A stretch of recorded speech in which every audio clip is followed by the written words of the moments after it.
सर्व मंगल मंगल्ये शिव सर्व साधिके शरण्ये त्र्यंबके गौरी नारायणी नमस्ते।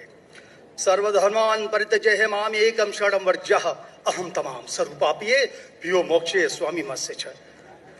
मैं अपने वतन खुशगवार माहौल में सबसे पहले मेरी मातृभूमि अपने वतन के लिए दुआ करना चाहूँगा इस मौके पर कि ईश्वर परमात्मा मेरे वतन को हमेशा सलामत शांति का गहवारा बनाए रखे।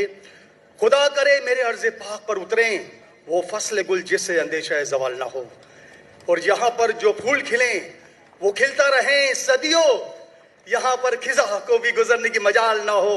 और खुदा करे, ईश्वर करे, परमात्मा करे हम तमाम लोगों के लिए हयात जुर्म ना हो, जिंदगी वबाल ना हो।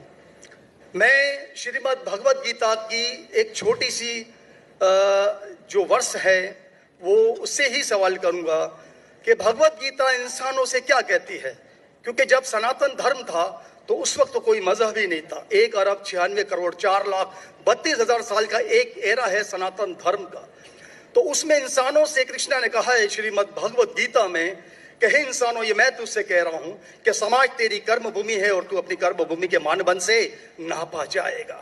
इसीलिए तू कर्मों से भागने का जतन न कर, क्योंकि तेरा निष्काम कर्म ही तेरा कर्तव्य है और तेरा कर्तव्य ही तेरा धर्म।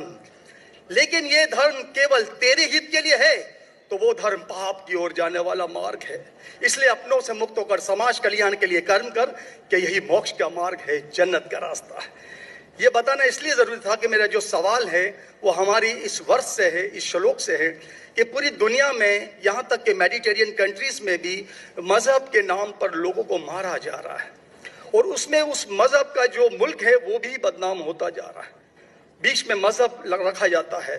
तो मेरा सवाल ये है कि ये जो इंडिया है, भारत है, पाकिस्तान है और दुनिया में कई ऐसे कंट्रीज हैं जो मजहब के नाम पर फिरका वारियत फैलाते हैं, तो उसको रोकने के लिए हमें जो स्ट्रेटेजी बनानी पड़ेगी उसके लिए हम क्या करेंगे? ये मेरा छोटा सा सवाल आपसे। और मेरा नाम बताना भूल गया, मुझे बताया कोऑर्डिनेटर ने कि मेरा नाम प्रोफेसर मनोज चौहान है। मैं पाकिस्तान का मजहबी स्कॉलर हूँ और सीनियर एजुकेशनिस्ट, गोल्ड मेडलिस्ट हूँ और सनातन धर्म का एक दाई हूँ।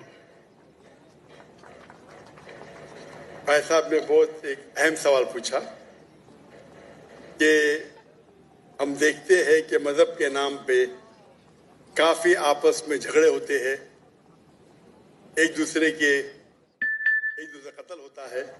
इसका सलूशन क्या है? और मेरी तकरीर खत्म होने के बाद मुझे एक पैगाम आया हमारे गवर्नर साहब से और मुफ्ती अब्दुल रशीद साहब से कि आप कुछ चंद चीज कहो तकाबुलियत ध्यान की, जो कंपैरेटिवली मेरी स्पेशलिटी है। तो भाई साहब ने जो सवाल किया वही चाहते थे हमारे मेजबान, हमारे गवर्नर साहब और मुफ्ती अब्दुल रशीद। तो जो भाई साहब ने सवाल किया कि इसका हल क्या है कि आपस में लोग झगड़ा करते हैं, तो मेरे नजदीक कुरान मजीद की एक आयत है जिसे मैं कहता हूं मास्टर की फदावा, सूरह अल इमरान की सूरह नंबर 3 आयत नंबर 64 में अल्लाह ताला फरमाते कुल या अहले किताब, ए अहले किताब यहूद और नसारा, तालो इला कलिमतिन सवाइम बैनना व बैनकुम, आओ हम उस बात की तरफ जो आप और हम में यकसा है। अल्लाह नअबुद इल्लल्लाह, कि हम सिर्फ एक अल्लाह की इबादत करें। यहाँ कुरान मजीद में अल्लाह सुब्हानहू व तआला इस आयत में फरमाते हैं, सूरह इमरान सूरह नंबर 3 आयत नंबर 64 में कुल या अहले किताब, को अहले किताब से एक खुसूस